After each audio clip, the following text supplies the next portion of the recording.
몇 년 전 나는 대학생으로 서울에서 자취를 시작했다. 학교와 가까운 낡은 빌라를 구했는데 비록 조금 오래되고 삐걱대는 소리가 나긴 했지만 나름 아늑한 곳이었다. 이삿짐을 모두 정리하고서는 바쁜 대학 생활을 시작하게 되었다. 어느 날 밤 늦은 시각에 과제를 마치고 잠자리에 들려고 하는데 문득 현관 앞에 둔 작은 나무 상자가 눈에 띄었다. 아침에 분명히 없었던 그 상자는 낡고 먼지가 쌓여 있었다. 상자 위에는 아무런 글자도 없었고 그저 낡은 끈으로 대충 묶여 있었다. 호기심에 그 상자를 열어보았다. 상자 안에는 오래된 일기장과 빛바랜 흑백 사진들 그리고 녹슨 열쇠 하나가 들어있었다. 나는 일기장을 펼쳐 읽어보았다. 일기의 첫 장에는 이 일기를 읽은 사람은 절대 이 열쇠를 사용하지 말 것 이라는 경고문이 적혀 있었다. 일기 내용은 한 여자의 이야기였다. 그녀는 수십 년 전 이 빌라에 살았던 것으로 보였고 그녀의 글은 점점 불안정하게 변해갔다. 그녀는 자신이 누군가에게 쫓기고 있다며 뭔가를 숨겨야 한다고 썼다. 마지막 페이지는 피로 얼룩져 있었고 내용은 제대로 읽을 수 없었다. 나는 불안감에 휩싸였다. 처음에는 단순한 장난이라고 생각하려 했으나 불길한 기운을 떨칠 수 없었다. 특히 마지막 페이지에 피 얼룩이 실제인지 농담인지 확신할 수가 없었다. 며칠 후 기이한 일이 생기기 시작했다. 밤마다 누군가 문을 두드리는 소리가 들렸고 문을 열어봐도 아무도 없었다. 가끔은 복도에서 여자의 흐느끼는 소리가 들려왔다. 나는 이 모든 것이 단순한 착각이라고 스스로를 달래려고 했지만 점점 극심한 불안에 휩싸였다. 어느 날 밤 나는 상자에서 발견한 그 열쇠가 도대체 무엇을 여는지 알아보기로 결심했다. 나는 복도의 끝에 있는 오래된 문으로 향했고 가슴이 요동쳤다. 열쇠를 꽂자마자 문이 짜르르 소리를 내며 열렸다. 문 뒤에는 낡은 계단이 있었고 아래로 이어지고 있었다. 온몸에 소름이 돋았지만 멈출 수 없었다. 나는 계단을 따라 천천히 내려갔다. 지하에는 작은 방이 하나 있었고 그곳에서 나는 묶여있는 여성의 모습을 할 수 있었다. 그녀는 거의 움직이지 않았고 살려달라는 눈빛으로 나를 바라보고 있었다. 그 순간 모든 것이 명확해졌다. 상자 속의 일기 주인은 바로 이 여성일지도 모른다는 생각에 휩싸였다. 나는 황급히 그녀를 도왔고 밖으로 나왔다. 경찰에 신고한 후 그녀는 안전하게 구조되었다. 결국 그 빌라는 오래전 실종 사건과 관련된 장소였고 그녀는 매우 오랜 시간 갇혀 있었던 것이었다. 사건 이후로 그 빌라는 철거되었고 그 자리에 무엇이 들어섰는지는 몰라도 그곳을 지날 때마다 나는 등골이 서늘해진다. 이 사건은 나에게 있어 현실과 악몽의 경계를 무너뜨리는 경험이었다. 그 이후로 나는 어떠한 의문의 물건도 함부로 열어보지 않게 되었다. 두 번째 이야기. 어느 늦은 밤 나는 인터넷 커뮤니티에서 유령 사진들을 보고 있었다. 그날따라 이상하게 끌려서 여러 게시글을 클릭하며 무서운 이야기들을 탐독하기 시작했다. 시간이 어떻게 흘렀는지 모를 만큼 열중하고 있을 때 눈에 띄는 제목 하나가 있었다. 절대 클릭하지 마세요. 진짜입니다. 당연히 궁금증에 무지겨 클릭해버렸다. 게시글에는 글쓴이가 직접 겪었다는 이상한 경험이 상세하게 담겨 있었다. 어느 여름밤 그는 키워드 하나로 유명하다는 공포의 방에 접속하게 되었다.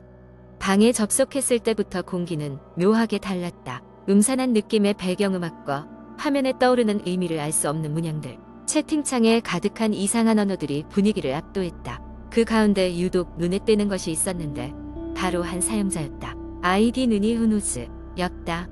그 사용자는 다른 사람들과 대화를 나누는 대신 오직 나를 주시하는 것 같았다. 시작은 단순히 안녕이라는 메시지였다. 사실 처음엔 무시했다. 하지만 시간이 갈수록 히우누즈는 구체적인 정보를 내뱉기 시작했다. 나의 이름, 주소, 그리고 심지어는 가족들의 이름까지 정확하게 알고 있었다. 소름이 돋았다. 나는 당장 로그아웃을 하고 컴퓨터를 꺼버렸다. 하루 정도가 지났을까? 난 그 일을 잊으려 노력했지만 한밤중에 핸드폰 알람이 울렸다. 화면에는 문자 메시지 하나가 도착해 있었다. 발신자는 히우노즈. 더 이상 장난으로 넘길 수 없었다. 메시지에는 널 보고 있다라는 짧은 문장이 적혀 있었다. 갑자기 마음이 싸늘해졌다. 머릿속에서는 온갖 불길한 상상들이 떠다녔고 그날 밤은 제대로 잠도 이루지 못했다. 다음 날 나는 내 방에 작은 카메라가 설치되어 있는 것을 우연히 발견했다. 인터넷에 접속하는 순간 희은우즈에게서 또 다른 메시지가 왔다. 잘 잤어? 다급하게 부모님께 말씀드렸고 경찰에 신고도 했지만 그 사용자의 흔적은 전혀 찾아낼 수 없었다. 시간이 지나면서 모든 것이 다시 제자리로 돌아온 듯했다. 그러나 가끔씩 나는 컴퓨터를 켤 때마다 내 주위를 맴도는 어떤 이방인의 존재를 느꼈다. 직접적으로 무슨 일이 생기지 않았지만 나는 그 사고 이후로 그 방에 다시는 접속하지 않았다. 아직도 가끔은 느낀다. 누군가가 나를 지켜보고 있다는 섬뜩한 실감을. 인터넷은 때로는 우리가 이해할 수 없는 세계와 연결되어 있다. 그날 이후 나는 그곳에서의 모든 행동을 조심스럽게 하게 되었다. 이를테면 이번 이야기를 전하고 있는 이 순간에도 누군가 내 이야기를 듣고 있는 건 아닐까 하는 불안감이 엄습해온다. 이 이야기는 단순한 픽션이지만 가끔은 작은 조언 정도는 나쁠 것이 없다. 특히 인터넷의 미로 같은 공간에서 말이다. 조심하지 않을 이유는 없다. 세 번째 이야기. 서울의 외곽. 조용한 동네에 위치한 한 오래된 아파트 단지에는 오랫동안 전해 내려오는 미스터리한 이야기가 있다. 바로 소윤이의 방이라는 이름으로 잘 알려진 한 아파트 방에 관한 이야기다. 이 방은 누구도 가고 싶어하지 않는 방 중 하나였다. 왜냐하면 이곳에서 벌어지는 기이한 현상들이 주민들 사이에 공포심을 불러일으켰기 때문이다. 방은 몇십 년 전 한 가정에서 소윤이라는 어린 딸아이와 그녀의 가족이 살던 곳이었다. 소윤이는 밝고 명랑한 아이였지만 어느 날 갑자기 원인을 알 수 없는 병에 걸려 방에서 세상을 떠나게 되었다. 그녀가 떠난 후 이 방에서는 이상한 일들이 벌어지기 시작했다. 낡은 전등이 스스로 켜지고 꺼지는 것, 누구도 없는 방에서 들리는 소윤이의 웃음소리, 그리고 아무런 이유 없이 방 안에 놓여있던 인형들이 움직이곤 했다. 소윤이가 죽은 이후 이사를 오려던 사람들은 기묘한 기운을 느끼고 금방 떠나버리곤 했고 그 방은 오랫동안 비어있게 되었다. 1년 전 새로운 가족이 이 아파트 단지로 이사를 왔다. 부모님과 두 아이로 구성된 가족은 아파트의 저렴한 가격에 혹해 이곳을 선택하게 되었고 소윤이의 방에 대한 소문은 전혀 듣지 못한 상태였다. 그들은 처음에는 모든 것이 평화로웠다. 하지만 시간이 지나면서 이상한 일이 벌어지기 시작했다. 어느 날 밤 가족의 막내딸 은지는 이상한 소리에 잠에서 깨어났다. 속삭임 같은 소리가 그녀의 방 밖에서 들리고 있었다. 문을 열고 나가보니 복도 끝에 있는 소윤이의 방에서 새어나오는 빛이 보였다. 은지는 호기심에 그 방으로 다가갔고 문틈으로 방 안을 내다보았다. 방 안에는 분명히 아무도 없어야 하는데 한 소녀가 창가에 앉아 창밖을 내다보고 있었다. 은지는 숨을 죽이고 그 광경을 바라보았다. 소녀는 무언가를 중얼거리고 있었지만 그녀의 목소리는 분명하게 들리지 않았다. 겁에 질린 은지는 방으로 돌아가 부모님을 깨웠고 부모님이 확인하러 나왔을 때는 이미 방에는 아무도 없었다. 그날 이후 은지는 매일 밤 같은 소리를 듣기 시작했다. 부모님은 처음에는 은지의 말을 믿지 않았지만 얼마 지나지 않아 두 사람 역시 이상한 일들을 경험하기 시작했다. 식탁 위에 놓아둔 물건의 위치가 매일 밤 바뀌어 있었고 텅 빈 방에서 흐느끼는 소리가 들리곤 했다. 결국 가족은 더 이상 견디지 못하고 전문가를 불러들여 방의 정화 의식을 진행하기로 했다. 의식날 그들은 아파트 단지의 관리실에 그 방의 키를 요청했다. 관리인은 그들에게 의미심장한 얼굴로 조심하라는 말을 남기며 키를 꺼냈다. 방에 들어가자마자 은지는 등 뒤에서 누군가 자신을 지켜보는 듯한 강렬한 시선을 느꼈다. 그녀는 뒤돌아봤지만 아무도 없었다. 정화 의식이 시작되고 의식을 진행하는 사제는 조용히 방 안을 둘러보며 소윤이의 영혼을 달래기 위한 기도를 올렸다. 그러던 중 갑자기 방 안의 온도가 급격히 떨어졌고 창문이 흔들리며 밖은 서늘한 바람이 방 안으로 몰아쳤다. 가족은 두려움에 어쩔 줄 몰랐지만 사제는 침착하게 의식을 계속 이어갔다.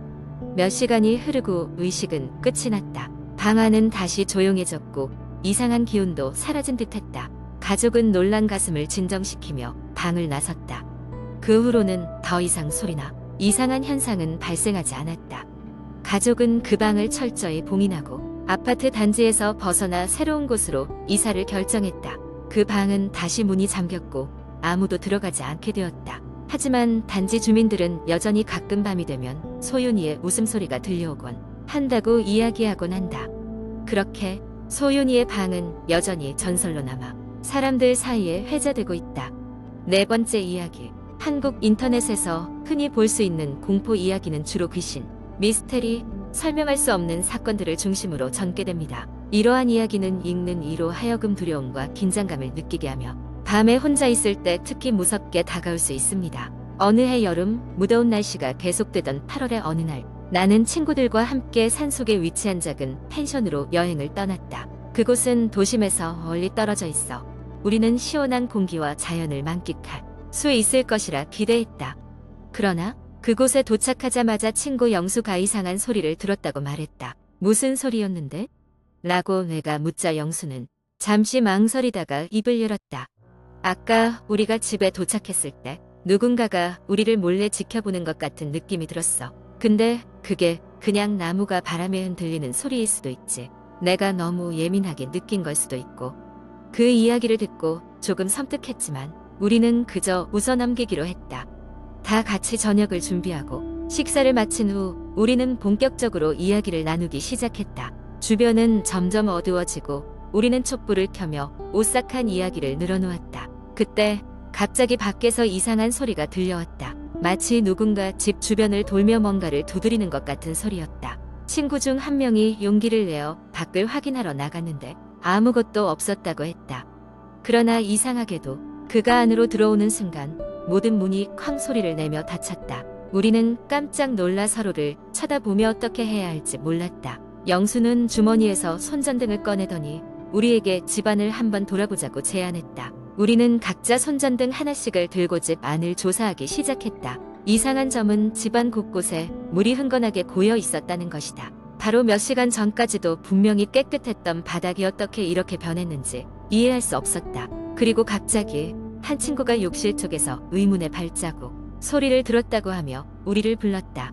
우리는 욕실로 급히 달려가 문을 열었다. 욕실 안에는 아무도 없었지만 이상하게도 거울에는 마치 손톱 자국 같은 긁힌 자국이 있었다.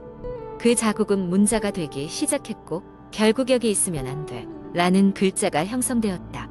우리는 공포에 질려 집을 나가기로 결심했다. 급히 짐을 챙기고 펜션을 빠져나와 차에 올라탔다. 차 안에서도 우리는 긴장을 늦추지 못했다. 그러나 차가 도로를 벗어나기 직전 조수석에 앉아있던 친구가 갑자기 소리쳤다. 잠깐만. 차 안에 우리 셋밖에 없지 않았어? 근데 왜 백미러에 누군가 더 앉아있는 것처럼 보이지? 우리는 무엇을 할 수 있을지 몰라 한동안 그대로 멈춰 있었다. 그러자 그 존재가 희미하게 미소를 짓고는 갑자기 사라졌다. 우리는 호다닥 차를 몰고 펜션을 빠져나왔고 그 후 다시는 그 근처에 가지 않았다. 그날 이후 우리는 그 펜션의 존재 여부조차 알 수 없었다. 마치 존재하지 않았던 것처럼 지도에서도 그 위치는 사라져 있었다. 그리고 그날 겪었던 이야기는 긴 시간이 흐른 뒤에도 우리에게 뚜렷한 공포로 남아있다. 이렇게 우리의 여름 여행은 끔찍한 공포로 끝을 맺었다. 이후로 우리는 가끔씩 그 사건을 다시 떠올리며 그때 그 펜션이 진짜 현실이었는지 아니면 그저 집단 관계의 환상이었는지를 고민하곤 했다. 그렇지만 하나만은 분명했다. 그날 밤 우리는 무엇인가 이 세상의 것이 아님이 틀림없는 것을 경험했다.